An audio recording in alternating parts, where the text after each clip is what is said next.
currently following Chelsea in his new MR2, Mr. 2, and we bought it from this sweet little old man.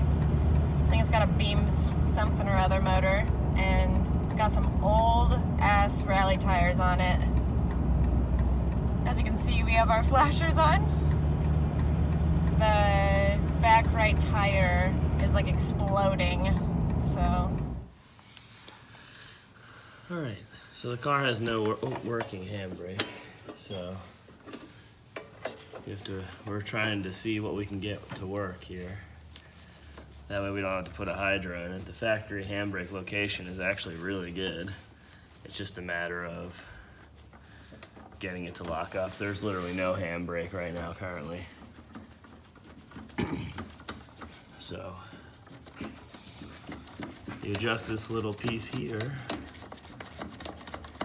on this side, and then this side, which seems stupid. It really should just have one adjustment. But the good news is the previous owners have never adjusted this, so we still have a lot of adjustment. So it's not like somebody adjusted it and blew it out, and now we're like, oh, okay. Cables are stretched, we need new cables, all that stuff, so. But I think we're gonna need a lot of adjustment here. Yeah. The calipers might also be seized. I sprayed some WD-40 on them, but it might just mean once we get this adjusted decent, Chelsea will have to pull the handbrake up top a whole bunch while I'm pulling the calipers back to kind of help loosen it up a little bit. The car's actually super clean underneath, so I'm just winging it. All right. So myself and a lot of viewers have always wondered about drifting a mid-engine car. A few years ago, I drifted a friend of mine's MRS. It actually worked really well, but I was like, man, I'd really like to have something that I can mess around with and kind of set up for the world's cheapest drift car, if that makes sense. Not necessarily the cost of building it, but the cost of going to the track and being able to drive it. So like, obviously it might cost you, let's say, $3,000 or $4,000 to build the car. But then you might spend $5,000 or $6,000 a year even just able to drive it or maintain it and go to the track. So between cost of tires, fuel, and all that. So I picked up this MR2 behind me, which seems like it's not a desirable chassis for drifting. And we're gonna see if we'll see if that's true or not. It's got a 20 valve blacktop motor in it. We were able to pick it up very, very low cost because it's got many different colors on it and it is not in any way, shape, or form clean. So we're gonna clean it up a little bit, maybe work on a diff situation. We put some Miata BBSs on it that were the lightest, low-cost wheel possible. I think we paid $100 for them. And then we're gonna have to add a handbrake and we're gonna modify the steering angle. But past that, we're not really gonna do very much. We're gonna see how it does and we'll keep you guys posted.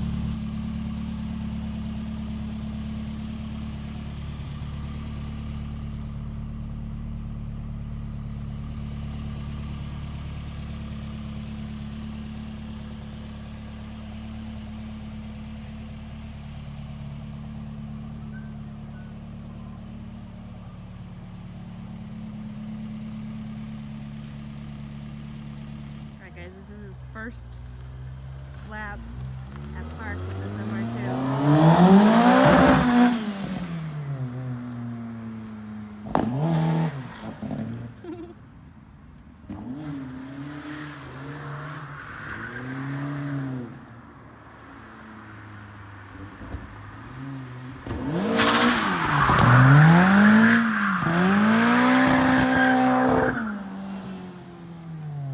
What do you think, pup? What do you think? Wagging your tail?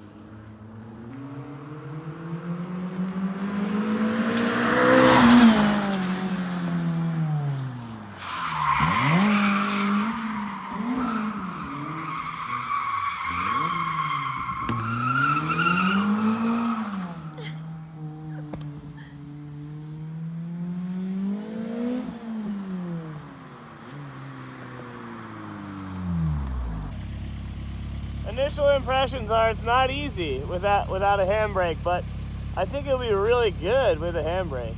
Let's try again.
For not having a handbrake, I think we're doing pretty all right.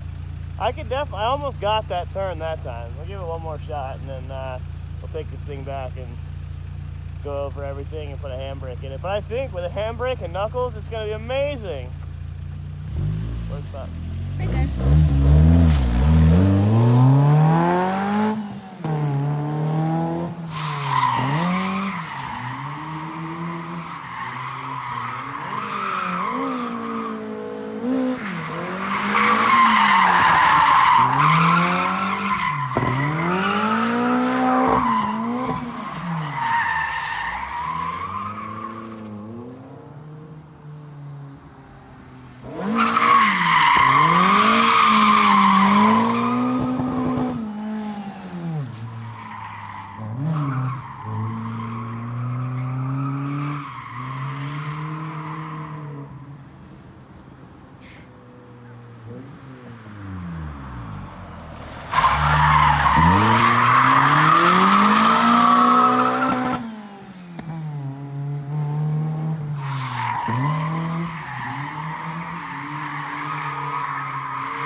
Sitting in the truck.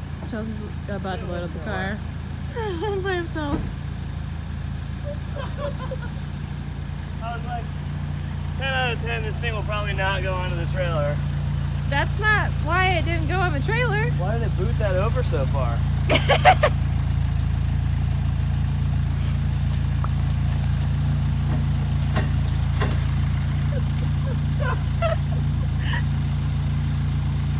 Yo.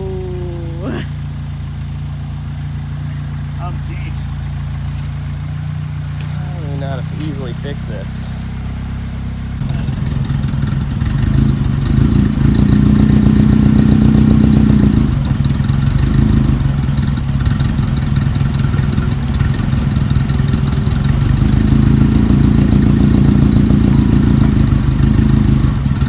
It's gonna fall off the rocker and spear the whole side of the car, I feel like. Then go in a little deeper. See if you can get a blow underneath that quarter panel right there.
car. All right, so the MR2 is getting the first bits of its drift mods. It's already got some of them. We're doing the rest of them now. We had to weld the diff in it, so I took apart the gearbox that was in there and split the case to pull the differential out, not knowing anything what I'm doing with a front-wheel drive transmission or mid-engine. I've literally never even done a clutch job on a front-wheel drive car. So I tore it apart and welded the diff. Ended up being like a limited slip of some sort, torsion, but because of the way the diff was actually shaped, I was like, oh, I just gotta weld these spider gears together. So, welded the spider gears together. And yeah, so I ended up having a C56 transmission in the car. Spare gearbox that I got to weld was a C50. So we had a couple little issues there, but fixed it all and got it correctly reassembled back together, which is over here now. The reverse on this is a pain in the ass, but we got it. Sealed back together the best we could, new bearing. Another issue that we had when we had that apart was the clutch and flywheel. So this car, since it has a black top 20 valve, somebody had put a 212 or 215 millimeter clutch in it, or 212, one of the two. So the clutch I ordered for it, because when I test drove this, the clutch was slipping at the end. The clutch I ordered for it was for this particular car, which is a 200 millimeter. So I had to go find a flywheel. Luckily, there was a kid local that had a 200 mil flywheel. So now I'm going to reassemble it with what we've got, with the 210 millimeter or 200 millimeter clutch and flywheel. It's a used flywheel, but it had very low use, and the surface area is super flat still. So I just red Scotch-Brite padded off the clutch material. I'm sorry, the clutch area on the flywheel where it actually hits. And we're going to bolt this up and torque it to spec, get the clutch assembled, and then we're going to move on to installing some BC coilovers until I have some help of slapping the trans back in, because it's not that it's really that heavy and difficult, but there's a lot of things in the way, so it takes two people. So we'll slap that back together after we put our BCs on. We're putting some red Loctite down on the threads. I've cleaned the bolts already. Getting these prepped to go in. We're just reusing the bolts that are in here. This is just like a quick and dirty clutch job.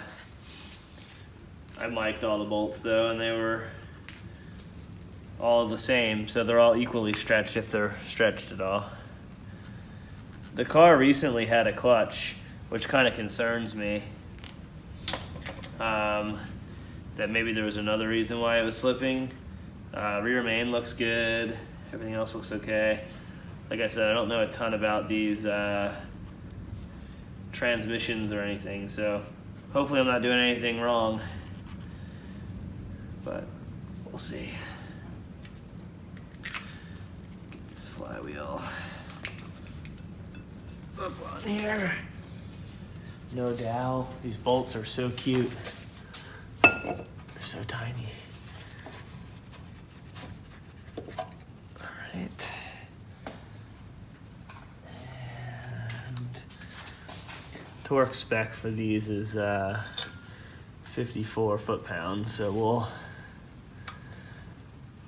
tap them in here with the impact, the soft impact, and then we'll actually torque it. Got our clutch done, torqued properly. The torque spec on these is really low actually. It's 15 foot-pounds on the flywheel, on the pressure plate, and then 54 on the flywheel. So I went to 16 and a half on this because it was like in Newton meters, and then 55 on this. Seems like a good round number. Loctite on both of them as always. So the transmission's ready to go back in. It's been rebuilt and fixed and welded up, so it should be fun. Although I don't know what gear ratio I have in there now. I think I had a 4.1 in there or 4.17 in there before, but I think now I might have a 3.8 in it, so it might be the opposite of what we want. But it's all good. I'm gonna pull these wheels off this side and bust these coilovers out, and yeah, should be good.